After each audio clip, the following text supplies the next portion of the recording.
Quando amanheceu, Vitor esperou um pouco mais para sair, queria que os raios de sol atingissem as janelas da casa primeiro. Tinha o receio de ainda estar escuro e ser surpreendido pela criatura que ficou farejando em sua porta. Depois de algum tempo, bem devagar, abriu a porta e viu várias pessoas na rua. Elas falavam em tom de voz muito baixo. Vitor não conseguiu entender o que diziam. De um casal que estava próximo a ele, Vitor ouviu que alguém havia desaparecido. No entanto, não conseguiu entender de quem se tratava. Ele não parou para se inteirar do assunto, achou melhor ir trabalhar, pois por conta do susto que passou de madrugada, optou por sair mais tarde de casa, e com isso, atrasou-se nas obrigações que tinha para com o Sr. Guido. O velho senhor naquela hora, já o aguardava visivelmente ansioso, e estava com um semblante de preocupação. Mas, quando avistou Vitor, o Sr. Guido ficou com uma expressão mais aliviada, e em seguida, falou: "Que bom que seguiu meus conselhos, achei que não o veria mais, estou vendo que você é confiável. Mais tarde, antes de escurecer, lá pelas 17 horas, venha até minha casa, que lhe darei um presente." Vitor ensaiou em perguntar algo. Mas, o velho senhor o despachou dizendo: "Agora vá, pegue minha encomenda, e traga aqui rapidamente, tenho coisas a fazer. Quando retornar, não será necessário esperar que eu atenda, apenas toque a campainha, e deixe a sacola junto à porta, que depois pego. Entretanto, não se esqueça, volte aqui mais tarde, no horário que lhe falei." Ao chegar na padaria para pegar a encomenda, Vitor foi recebido pelo Sr. Afonso, que com um largo sorriso, o cumprimentou. O padeiro ficou feliz e aliviado, por ver que o rapaz estava bem, e que com certeza, ele havia seguido os conselhos dados. Logo em seguida, entregou a sacola do Sr. Guido, e o mandou se apressar, pois estava atrasado. O rapaz, retornando à mansão, deixou a sacola na porta, como havia sido ordenado, e retornou para suas funções na padaria. Não comentou nada do ocorrido na madrugada, e foi fazer suas obrigações. Vitor ficava intrigado com o comportamento das pessoas do lugar. Parecia que levavam uma vida normal, e que nada de estranho havia acontecido ali. Mal se importavam com o desaparecimento de alguém. Mas o que ele pensava a respeito dessas coisas não faria diferença alguma. Por essa razão, o rapaz continuou concentrado em suas tarefas. Quando finalizou seus compromissos do dia na padaria, Vitor se dirigiu para sua segunda obrigação. Ele ajudava a senhora Anastácia, na quitanda. Lá, colocava mercadorias, e recolhia as que haviam apodrecido. E apesar de ainda ter na cabeça os últimos acontecimentos da noite anterior, e daquela manhã, o rapaz não deixava de cumprir seus compromissos. Na quitanda, enquanto fazia suas tarefas, Vitor ficou pensando, e conversando consigo mesmo, falou: "Como pode, as pessoas apenas se trancam em suas casas? Nas ruas acontecem aqueles sons assustadores à noite. Uma pessoa desaparece, e quando amanhece, ninguém se importa. Algo sinistro acontece nessa cidade, e pelo jeito, ninguém está preocupado em resolver o assunto."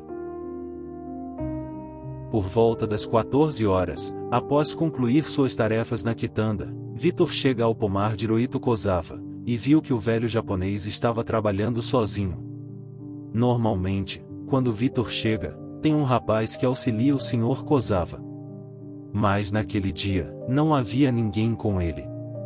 Vitor o cumprimentou como de costume, e em seguida falou: "Onde está o seu ajudante, Sr. Kozawa?" O japonês falou: "Não apareceu hoje, acho que não seguiu o mesmo conselho que dei a você ontem. Você é um bom rapaz, respeita o conselho das pessoas mais velhas." Vitor, aproveitando que o Sr. Kozawa tocou no assunto, falou: "O senhor e outros da cidade deram os conselhos, por conta daqueles estranhos sons na madrugada, não é? Mas que sons eram aqueles? O que esse conselho tem a ver com o sumiço de seu ajudante?" Hoje pela manhã, vi um casal perto da minha casa, que comentou o sumiço de alguém. Será que falavam de seu ajudante? O Sr. Kozava, olhando com paciência para Vitor, falou: Meu bom rapaz, posso lhe dar um novo conselho? Mesmo querendo respostas pelas perguntas que havia feito, Vitor aceitou o novo conselho, dizendo: Sim, Sr. Kozava. O senhor pode aconselhar. Mas, terei as respostas das perguntas que fiz? O Sr. Kozava, respondendo, falou: Filho, não tente entender essas coisas agora, apenas continue obedecendo. Não espione a janela para ver o que é, ou quem é, o causador desses sons. No momento certo você saberá. Mais uma vez, Vitor ficou sem respostas às suas questões. Aquilo estava ficando cada vez mais preocupante e estranho. A cidade parece ter se unido, a se fechar nesse assunto, que é muito sério, já que acontecimentos estranhos e assustadores rodeiam a vida de todos os habitantes daquele lugar. Depois de realizar suas tarefas no pomar, Vitor ajudou o Sr. Kozava no empacotamento das frutas, e por volta das 16h30, se direcionou para a mansão Fortes. O Sr. Guido recebeu, porém não o convidou para entrar, e o mandou esperar na varanda, e disse que iria pegar algo para o rapaz. Deixando a porta entreaberta, o estranho senhor virou de costas e saiu. Não se podia ver nada lá dentro, por mais que o rapaz se esforçasse. Todas as cortinas estavam fechadas, estava tudo mergulhado na mais completa escuridão. Vitor, contudo, se distraiu tentando enxergar qualquer coisa que pudesse identificar. Quando de repente, uma figura pálida veio na sua direção. O rapaz sentiu um frio percorrer sua coluna, e o fez se afastar. Aquilo parecia ser uma criatura de outro mundo. No entanto, era o Sr. Guido estendendo-lhe uma das mãos, em sinal de cumprimento. Estranhando a atitude, Vitor, por educação, estendeu. Quando as mãos se tocaram, o rapaz sentiu uma dor aguda, bem na palma da mão.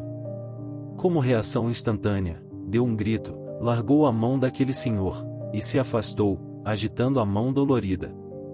O Sr. Guido apenas falou: Pronto, esse é meu presente para você. Com muitas dores em sua mão, e sem entender, Vitor nada falou, e saiu correndo em direção à casa onde morava. Quando chegou, foi até a pia, e colocou a mão dolorida sob a água corrente. Isso fez com que a dor cessasse. Depois, examinando sua mão, viu que o Sr. Guido marcou, com algo quente.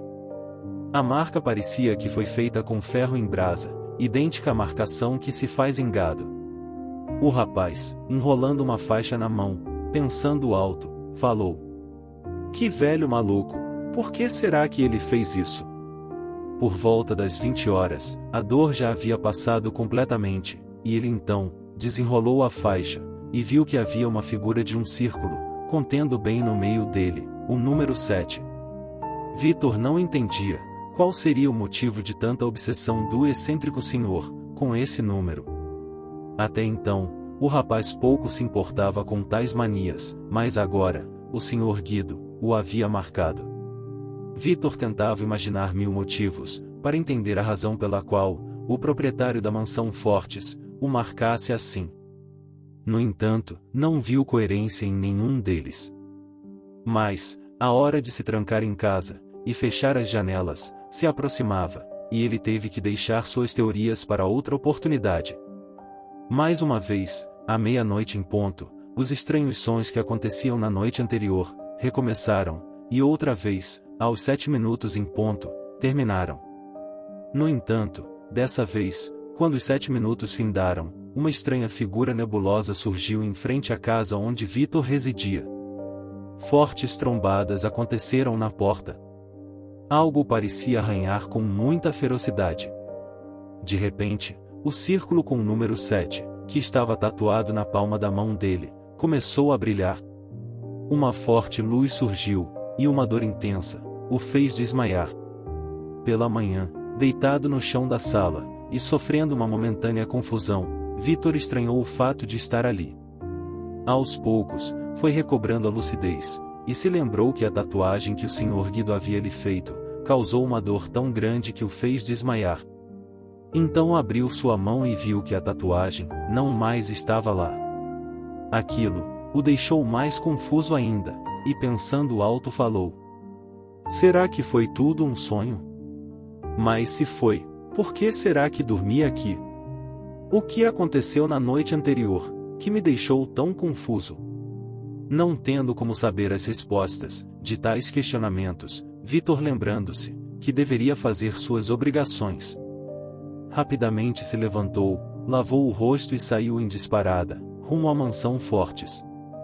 Lá chegando, encontrou um envelope, com um bilhete que o Sr. Guido havia deixado, afixado na porta.